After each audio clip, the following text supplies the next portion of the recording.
अस्सलामुअलैकुम। Welcome back dear students. उम्मीद है आप सब खैरियत से होंगे। तो आज हम स्टार्ट करते हैं चैप्टर नंबर 8 किंगडम फंजाई के बारे में।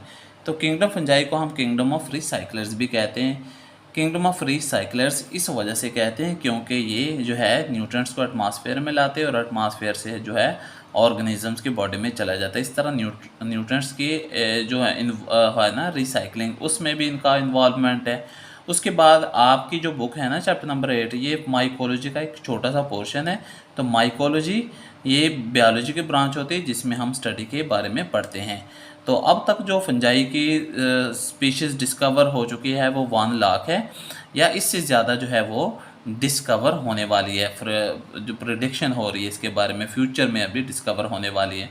तो इसको अगर हम देखें तो इसका पॉजिटिव रोल भी है और इसका नेगेटिव रोल भी है। पॉजिटिव लिहाज के देखें तो इससे हम यानी कि इसको हम एडिबल फंजाई भी कह सकते हैं, क्योंकि बहुत सारे फंजाई की स्पीशीज़ है जिसको हम खाते हैं, एज आ खुराक खाते हैं। तो उनको कहते हैं डेलिकेसीज, जो बड़ी मज़ेदार होती हैं, जिनमें बड़े मशहूर हैं मशरूम्स हैं, ट्रफल्स हैं और मोरल्स हैं।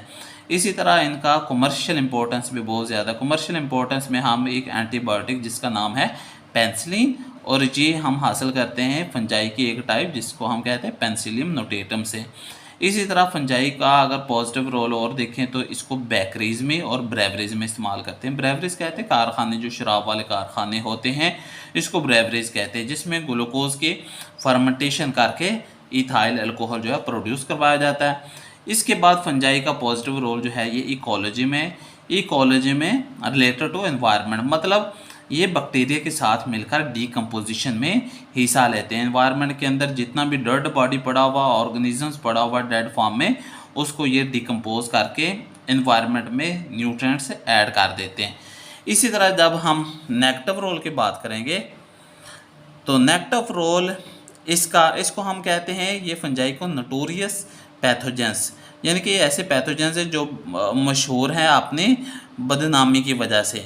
ये नोटोरियस है, बदनाम है, क्योंकि ये मुख्तलफ आप देखें वीट है और कार्न में मुख्तलिफ बीमारियां फैलाते हैं।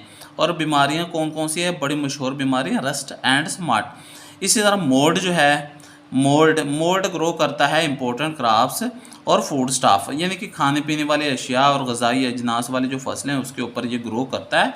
जैसे जैसे ये मल्टीप्लाई होता है उसी तरह जो है उन ग़िज़ाई फसलों में ये टॉक्सिन प्रोड्यूस करता रहता है, जिसकी वजह से वो ग़िज़ाई अजनास की जो फसलें हैं वो खाने के काबिल नहीं रहती।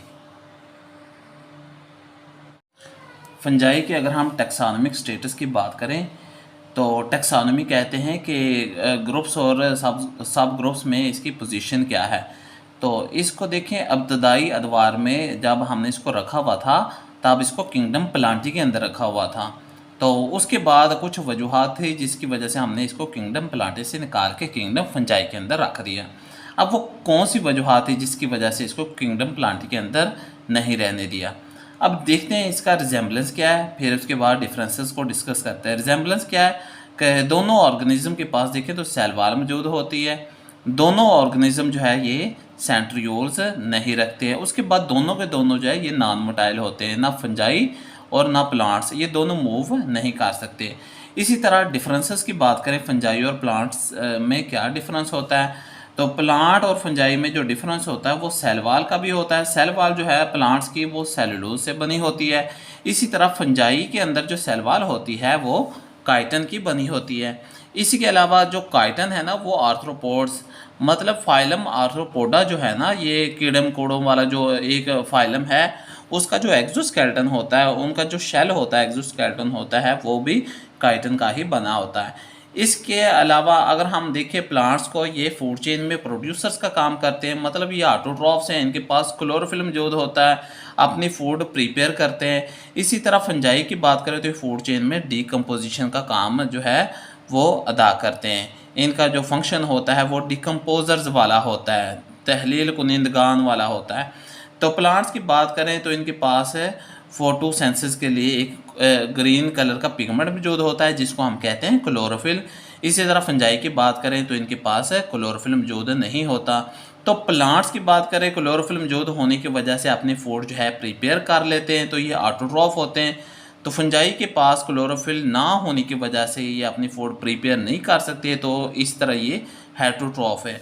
अब हम कुछ और करैक्टरिस्टिक्स के बारे में पढ़ते हैं। फंजाई के कुछ करैक्टरिस्टिक्स हैं। तो जितनी भी फंजाई है वो सारी की सारी यूकैरियोट्स हैं, मतलब ये ट्रू सेल रखने वाले ऑर्गेनिजम्स है। ये मल्टी सेलुलर है, मतलब जो मैनी सेल्स रखने वाले ऑर्गेनिज्म। हेटरोट्रॉफ है, अपनी फूड प्रिपेयर नहीं करते बल्कि डिपेंडेंट ऑर्गेनिज्म होता है। इनका जो मोड ऑफ न्यूट्रिशन होता है वो एब्जॉर्बटिव होता है, मतलब ये न्यूट्रिएंट्स को एब्जॉर्ब करके, बाहर से एब्जॉर्ब करके बॉडी के अंदर लेकर आती है। इसके अलावा इसकी जो और करैक्टरिस्टिक है वो जितनी भी फंजाई होते हैं इनके अंदर थ्रेड लाइक स्ट्रक्चर्स पाई जाती है, जिसको हम हाइफी कहते हैं। एक फंजाई ऐसा होता है जिसके अंदर हाइफी मौजूद नहीं होते और उसको हम कहते हैं यीस्ट। इसके बाद फंगस की जो बॉडी होती है ना, एक ओवरऑल बॉडी को, इसको हम कहते हैं माइसीलियम। प्लांट्स और फंजाई के बारे में तो हमने कंपैरिजन पढ़ लिया। अब हम कंपैरिजन पढ़ते हैं फंजाई और एनिमल्स का। तो सबसे पहले बात करते हैं रिजेम्बलेंस की। इन दो ऑर्गेनिजम्स के दरमियान रिजेम्बलेंस क्या होती है। तो इन दोनों ऑर्गेनिजम्स को अगर गौर से देखें तो दोनों ऑर्गेनिज्म जो है वो क्लोरोफिल नहीं रखते, मतलब ये दोनों हेटरोट्रॉफ हैं। क्लोरोफिल जिस ऑर्गेनिजम्स के पास जो होता है वो अपने फूड प्रिपेयर कर लेते हैं और वो ऑटोट्रॉफ या प्रोड्यूसर्स कहलाते हैं। तो इन दोनों ऑर्गेनिजम्स के पास जो क्लोरोफिल नहीं होता, तो इस तरह ये दोनों हेटरोट्रॉफ हैं। इस तरह अगर हम दोनों ऑर्गेनिजम्स के दरमियान रिजेम्बलेंस की बात करें तो दोनों ऑर्गेनिज्म जो है कार्बोहाइड्रेट्स को स्टोर कर लेते हैं in the form of glycogen. तो लास्ट टाइम हमने पढ़ा हुआ था फंजाई और प्लांट्स का। तो प्लांट्स जो है वो कार्बोहाइड्रेट्स को स्टोर करते हैं in the form of glucose. इस तरह ये दोनों ऑर्गेनिज्म जो है, ये फंजाई है और एनिमल्स, ये कार्बोहाइड्रेट्स को स्टोर करते हैं ग्लाइकोजन की फॉर्म में। तो जब हम डिफरेंसेस की बात करेंगे फंजाई और एनिमल्स की, तो डिफरेंस फंजाई के अंदर सेल वॉल होती है, एनिमल्स के अंदर सेल वॉल नहीं होती। एनिमल के सेल जो है सेल वॉल लैक करता है, नहीं होती। तो मोड ऑफ न्यूट्रिशन इसका फंजाई का एब्जॉर्बटिव होता है। मोड ऑफ न्यूट्रिशन जो एनिमल्स का ये इंजेक्शन होता है। अब इस चीज़ से आप क्या मुराद लेते हैं, इससे मुराद ये है जो आपके पास एक सीरीज लिखी हुई है, इंजेक्शन, डाइजेशन, एब्जॉर्प्शन, एसिमिलेशन और इजेशन। अब ये फंजाई के अंदर ये दो प्रोसेस जो है, इंजेक्शन और डाइजेशन, ये आउटसाइड बॉडी होता है। इसी तरह जो एब्जॉर्प्शन है, एसिमिलेशन है और इजेशन जो है ये इनसाइड द बॉडी होता है। मतलब ये जो एंजाइम्स है, डिकम्पोजर्स फंजाई जो है, जितने भी डिकम्पोजर फंजाई क्या करते हैं, ये बाहर कोई ऑर्गेनिक मैटर पड़ा हुआ डेड फॉर्म में इनको नज़र आता है, तो ये बाहर ही ऊपर उसके ऊपर एंजाइम छोड़ के उसको डिकम्पोज करके उसको सिंपल न्यूट्रिएंट्स में कन्वर्ट करके बाकायदा एब्जॉर्ब करके बॉडी के अंदर लेकर आते हैं। तो इस वजह से हम इसको कहते हैं एब्जॉर्प्टिव मोड ऑफ न्यूट्रिशन रखते हैं।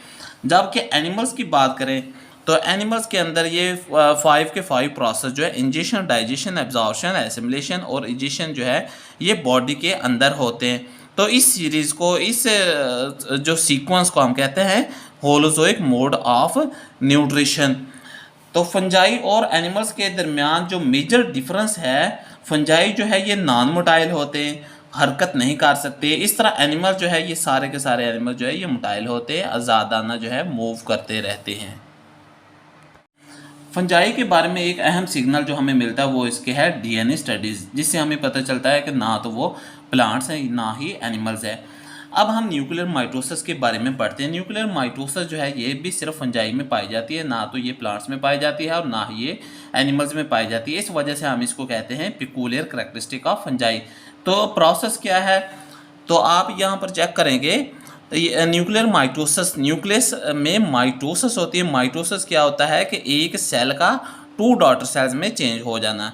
तो ये माइटोसिस का काम जो होता है वो न्यूक्लियस लेवल पर हो रहा होता है, तो इसको हम न्यूक्लियर माइटोसिस कहते हैं।